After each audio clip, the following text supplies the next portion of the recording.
dream about playing guitar for a living? Let me paint you a picture. It's not about private jets and roadies handing you cold drinks. It's not Instagram fame or gear endorsements.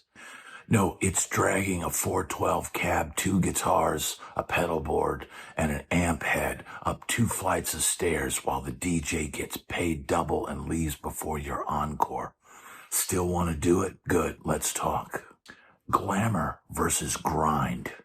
Now, people think it's all screaming fans and fancy stages.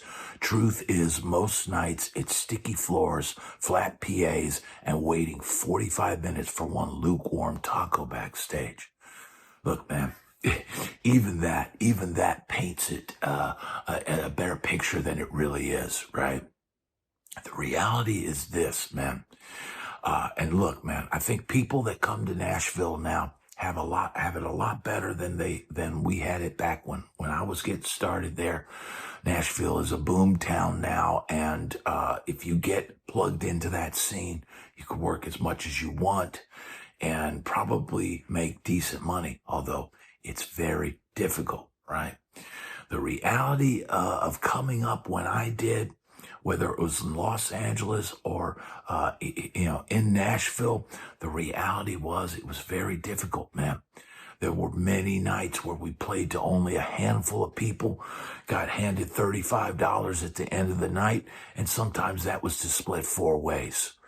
Yeah, the reality is it was very difficult, right? Now, times were different then. Rent was cheaper then. Everything was cheaper then. Gas was cheaper then. Guitar strings, everything.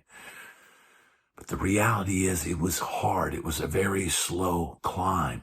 You have a tendency to think that you're going to play one magic gig and somebody's going to see you out in the crowd and they're going to pull you out of obscurity and it's all going to be, groupies and Lamborghinis and mansions from that point on.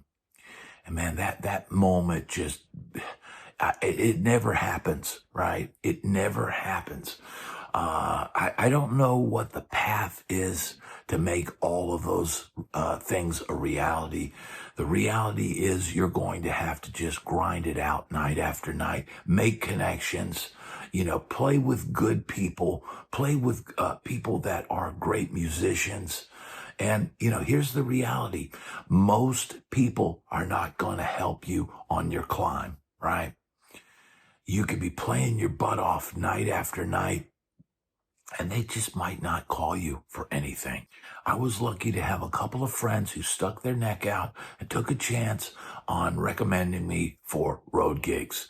And without that, I would have stayed playing the local grind in Nashville. I would have stayed playing clubs and playing weddings and playing, demos, playing on people's demos and things like that. Somebody has got to vouch for you in order to get to the next level. And that is not always an easy thing because there's a lot of people who just will not put their own butt on the line and give you a hand up. Most people will not do that. And look, I played with people. It dawned on me at one point. I knew another guitar player who I was playing a gig with, right? And I realized in playing this gig with him that he really wasn't that good. And I guess he had a good look and he was tall and thin and all of that stuff. But man, when it came down to playing, I was just like, it's not there. What is it? What is it? Well, somehow he had got into a position and he was able to take that position and he's been bouncing, from successful act to successful act. And it was never about the playing. Now, see, I always thought it was about the playing. If I play my butt off, good things are going to happen. And man, that's really not the reality of it, man. You got to make connections with people that'll actually do things to lift you up and bring you to the next level. Now, the physical toll of being a musician, man, you're going to carry rigs, full rigs in the rain, tear it down at 2 a.m. Man, in Nashville, sometimes you're tearing down at 3 a.m. And the reality is you might be playing gigs out of town. You might play till 12 or 1 or 2 in the morning, and then you have a 3-hour drive back home. And look, man, you could, yeah. That sometimes there's a hotel room that you could crash in, but man, look, my reality is the older I got, the less often I wanted to sleep anywhere but the bed I have at home. And the reality is I would often, man, be 2 in the morning, driving home with 2 more hours to go and get home at 4 in the morning and have to try to crash. And if you've got a family and then they get up at 7 in the morning, man, that can be a very, very tough thing. It takes a physical toll on your body, carrying the gear, holding a weight around your neck for 4 or 5 hours, or sometimes 8 hours if you're doing a double. It can take a physical toll on your body. You're going to play through back pain, sore fingers, cut hands, broken sleep, lack thereof of sleep. And you still got to show up on time the next day, play your butt off, and deliver the goods. And that is the reality, man. But it takes a toll on your body, right? And that's not even getting into the touring side of it. That's not even getting to sleeping on a bus and touring and going all across the country, flying buses, planes, trains, and automobiles, that we're not even getting to that point yet. So this ain't CrossFit, but it'll break your body if you let it. Now, here's the reality, the financial reality, and this is the thing that everybody wants to hear about. But look, man, and I can say this, ever split 205 ways and call it a win? Well, I would say back when I started in Nashville, splitting 205 ways was not as bad, right, as sometimes having to split $70 5 ways or 4 ways. It was never, and look, man, I will say this. This was sometimes playing with some of the best musicians on the planet, playing our absolute butts off. You just don't have a crowd, man. Sometimes you just don't have the crowd, and you may be working for the door. So here's the deal.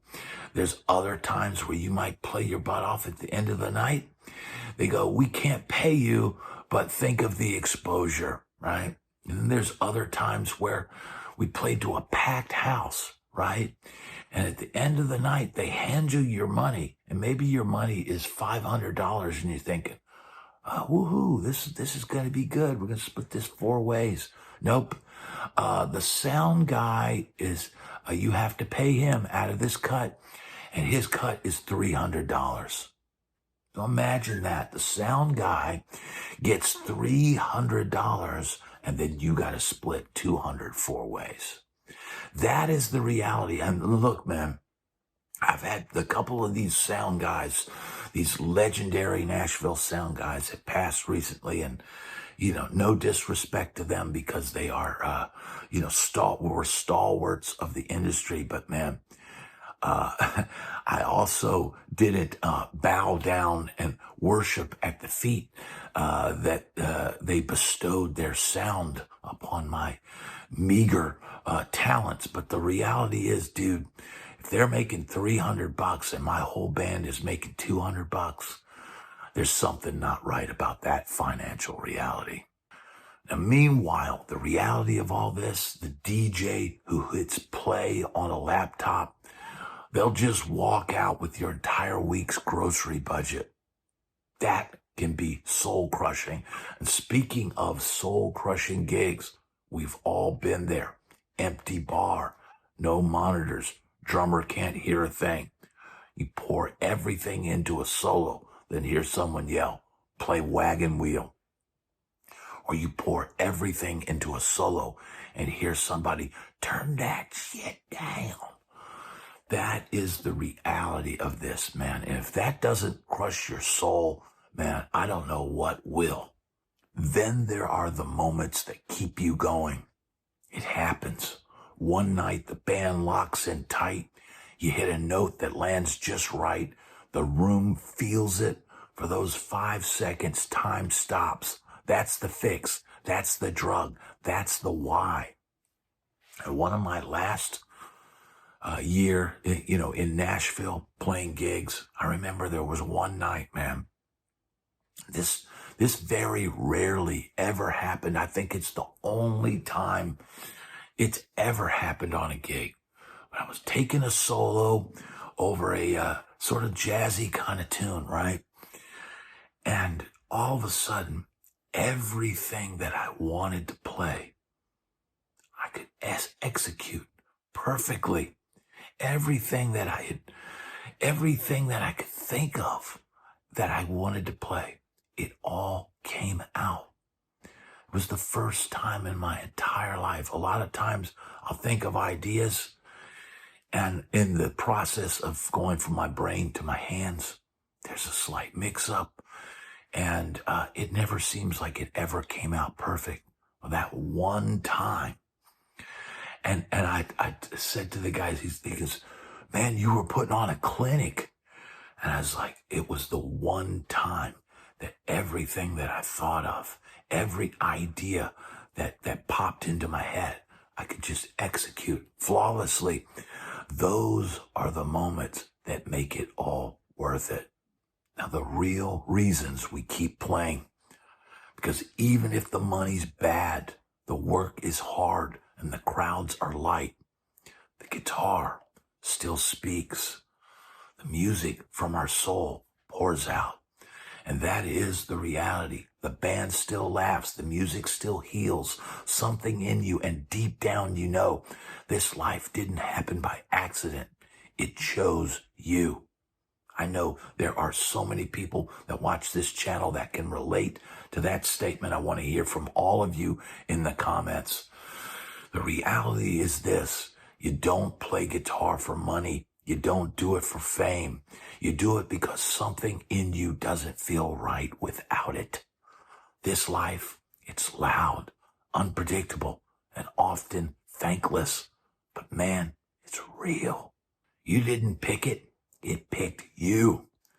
And the one note that makes you feel alive, that's your paycheck.